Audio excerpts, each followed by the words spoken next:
করবে, কিভাবে আমাদের মা বোনদের পাশে থাকবে, কিভাবে আমাদের কৃষক ভাইদের পাশে থাকবে, কিভাবে আমাদের ছোট বাচ্চাদের উচ্চশিক্ষায় শিক্ষিত করবে, কিভাবে আমাদের মসজিদের ইমাম মুয়াজ্জিমদের পাশে থাকবে, কিভাবে আমাদের স্বাস্থ্য ক্ষেত্রকে আরো উন্নত করবে এবং আমাদের দেশে অনেক বেকার যুবক যুবতী রয়েছে তাদের পাশে দাঁড়াবে।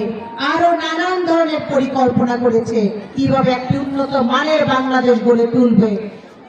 সেই পরিকল্পনার সর্বপ্রথম কিন্তু রয়েছে এই নারীদেরকে সবচেয়ে বেশি প্রাধান্য দিয়েছে, মা বোনদেরকে সবচেয়ে বেশি প্রাধান্য দিয়েছে। মা বোনদের কথা চিন্তা করে এই ফ্যামিলি কার্ডের ব্যবস্থা করেছে। এই ফ্যামিলি কার্ডের মাধ্যমে আপনারা প্রতি মাসে 2500 টাকা উঠাতে পারবেন অথবা সমপরিমাণ খাদ্য নিয়ে আসতে পারবেন। আমাদের গরিব দুঃখী যারা মায়েরা রয়েছেন, যারা কষ্টে দিন কাটে, যাদের সংসারে আয় রোজগার করবার কেউ নেই অথবা কেউ আছে আয় রোজগার করতে পারে না, তাদেরকে এই কার্ডটি প্রদান করা হবে। প্রথমেই ধীরে ধীরে প্রত্যেকটি মা বোনের হাতে এই কার্ডটি উঠিয়ে দিবে, সবাইকে দিবে। কিন্তু প্রথম শুরু করবে আমাদের গরিব দুঃখী মা বোনদেরকে দিয়ে। যারা অসহায় আছে এই কার্ডটার প্রাপ্য তো তাদেরই, তাই না?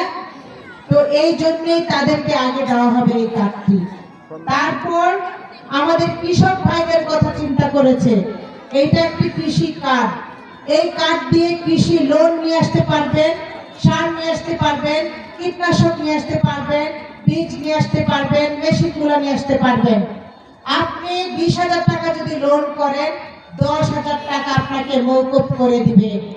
এই কার্ডটি কৃষক যারা আছেন তাদের জন্য খুবই গুরুত্বপূর্ণ এবং তাদের যখন ফলন ভালো হবে, ফসল ভালো হবে, উৎপাদন ভালো হবে, সেইগুলো তারা ন্যায্য মূল্যে বাজারে বিক্রি করতে পারবে। তাহলেই তো আমাদের দেশের কৃষক ভাইরা ভালো থাকতে পারবে, তাই না? সেই জন্য এই কার্ডটি প্রত্যেকটি কৃষক